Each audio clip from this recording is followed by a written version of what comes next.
একবার আপনি ইতিকাফ থাকুন, বুঝতে পারবেন ইবাদতের মজা কি।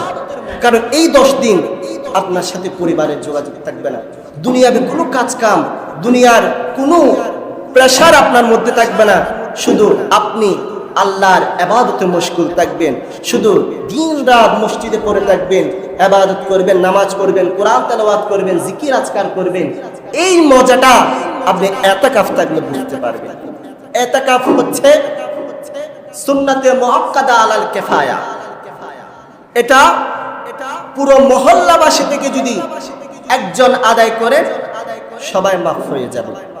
আর যদি কেউ আদায় না করেন, কাউকে মসজিদে পাওয়া না যায়, সবাই পুরো এলাকাবাসী সবাই গুনাহগার হবে। সেই জন্য ইতিকাফের জন্য খেয়াল করতে হবে। এখন হুজুর একজনের কথা বলছে বিদায় আমরা পুরো মহল্লা থেকে শুধু একজনের ঢুকাই দিলে হয়ে যাবে, এমন নাকি?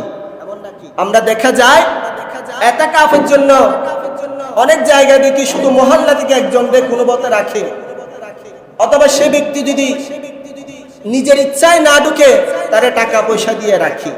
আর আমরা ওই শেষের 10 দিন কি করি, মার্কেটে মার্কেটে ঘুরি। অথচ যেই 10 দিন আমাদের জন্য অনেক গুরুত্বপূর্ণ, আল্লাহর ইবাদত করার জন্য যেই 10 দিন আমাদের জন্য অনেক গুরুত্বপূর্ণ, যেই 10 দিনের মধ্যে আল্লাহ সবাই কদর রেখেছেন, এমন গুরুত্বপূর্ণ দিনগুলো আমরা অবহেলায় কাটাই। সেই জন্য মুরব্বী এবং যুবক ভাই যাদের অত বেশি পরিবারের চাপ নাই, আমি বলবো আপনারা আগেভাগে পরিবারের দায়িত্ব নিবিয়ে এই 10 দিন ইতিকাফ থাকার নিয়ত করুন। কারণ আপনি যদি ইতিকাফে থাকেন, আপনি প্রকৃত ইবাদতের স্বাদ পেতে চাইলে আপনি একবার ইতিকাফ থেকে দেখুন। আমি বলছি, আমি গুনাহগারও থাকার সুযোগ হয়েছে, তাই আপনাদেরকে বলছি একবার আপনি ইতিকাফ থাকুন, বুঝতে পারবেন ইবাদতের মজা কি।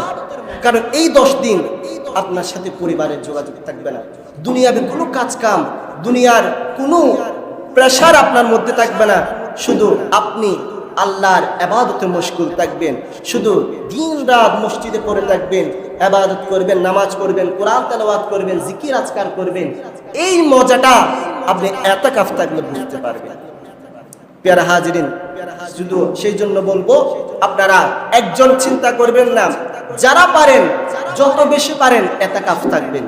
কারণ নবীজি বলেন মান ইতিকাফা ঈমানান ওয়া ইহতিসাবা, যেই ব্যক্তি ঈমান এবং সওয়াবের আশায় ইতিকাফ থাকবে, গুফিরা লাহু মা তাকাদ্দামা মিন যামবিহি, আল্লাহ পাক রব্বুল আলামিন ওই ব্যক্তির সারা জীবনের গুনাহ মাফ করে দিবেন। আর নবীজি আরো বলেন, যেই ব্যক্তি ইতিকাফ থাকবে ঈমানের সাথে সওয়াবের আশায়, কাহাজ্জাতাইনে ওয়া উমরাতাইনে, ওই ব্যক্তিকে আমার আল্লাহ 2টা হজ এবং 2টা উমরা করার সওয়াব দান করবে।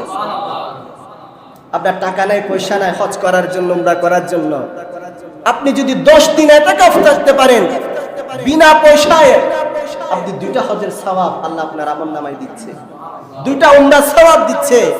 প্যারা হাজিরিন, এই সুযোগগুলো মিস করবেন না। শুধু তাই নয়, আমার নবী বলছেন মান ইতিকাফা বিওয়াজহিল্লাহ, যেই ব্যক্তি আল্লাহর সন্তুষ্টির উদ্দেশ্যে ইতিকাফ থাকে, আল্লাহ পাক ওই ব্যক্তির মাঝে এবং জাহান্নামের মাঝে 3 খন্দক, 3 পরীক্ষার দূরত্ব আল্লাহ সৃষ্টি করে দেন। সুবহানাল্লাহ। তো প্যারা হাজিরিন, এই ইতিকাফ পুরুষও রাখতে পারবে, মা বোনরা মহিলারাও রাখতে পারবে। পুরুষের ইতিকাফ মসজিদে আর মহিলার ইতিকাফ ঘরের মধ্যে। তবে তারা ঘরের মধ্যে ড্রয়িং রুমে নয়, তারা একটা নির্দিষ্ট কামরা, নির্জল একটা কামরার মধ্যে তারা একটা অবস্থান করে চাইলে মা বোনেরাও ইতিকাফ থাকতে পারবে। তারা সেখানে ঘরে বসে তাসবিহ, তাহলিল, জিকির, আজকার এগুলো করবে, আর প্রয়োজন অনুসারে শরীরের রেস্ট করবে, আরাম করবে।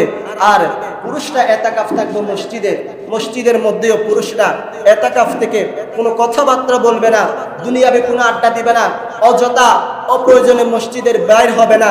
শুধু মসজিদের মধ্যে থেকে থেকে তারা আল্লাহর কোরআন তেলাওয়াত করবে, নফল নামাজ পড়বে, কাজা নামাজ পড়বে, তাসবিহ, তাহলিল এগুলো করবে। আর যখন ক্লান্ত রাখবে তখন শরীরকে বিশ্রাম দিবে। কারণ ইতিকাফকারীর ঘুম সেটাও ইবাদত।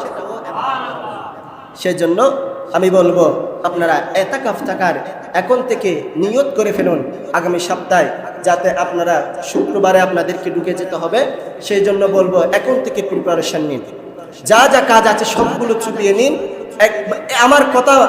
আমার কথা একবার রাখুন, এই রমজান মাসে আপনি এতাকাফ থেকে দেখবেন ইবাদতের মজা কেমন। পেয়ারা হাজিরিন, কারণ এরপরে এতাকাফ এটা হচ্ছে 3 ধরনের, একটা ওয়াজিব, একটা সুন্নাত, আর একটা হচ্ছে নফল। ওয়াজিব এতাকাফ এটা হচ্ছে আপনি একটা মান্নত করেছেন, আপনি কোনো কিছু মান্নত করেছেন, আমার এই কাজটা হয়ে গেলে আমি এতাকাফ থাকবো, তখন এটা আপনার উপর ওয়াজিব।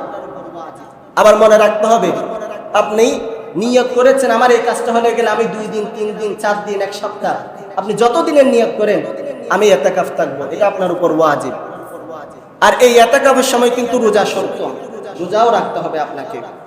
এরপরে 2 নাম্বার সুন্নাত এতাকাফ, যেটা রমজান মাসের মধ্যে রাখতে হবে, এটা হচ্ছে সুন্নাতে মুআক্কাদা আলাল কিফায়া।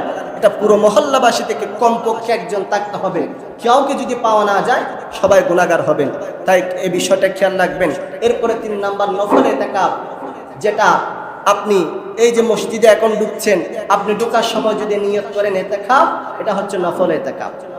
এখানে যতক্ষণ বসে থাকবেন তাসবিহ তাহলিল পড়বেন, আপনি সওয়াব পাবেন। নফল এতেকাফ এটা 1 ঘন্টারও হতে পারে, 1 দিনেরও হতে পারে, 2 দিনেরও হতে পারে। এটা আপনি যখন মসজিদে ঢুকবেন সঙ্গে সঙ্গে নাওয়াইতু সুন্নাতুল এতেকাফ নিয়ত করে ফেললে নফল হয়ে যাবে। তাই আমি বলবো যারা 10 দিন পারেন 10 দিন থাকবেন, আর যারা 10 দিন পারবেন না অন্তত 1 দিন ওই সবে কদরের রাতের দিন হলো এতেকাফে ঢুকে যাবেন, কারণ কদর তালাশের জন্য, কদর পাওয়ার জন্য। আল্লাহ পাক রব্বুল আলামিন আমাদের সকলকে এতেকাফ পাওয়ার এবং তওবা করে নিজের গুনাহ মাফ করার তৌফিক দান করুক। সকলে বলুন আমিন।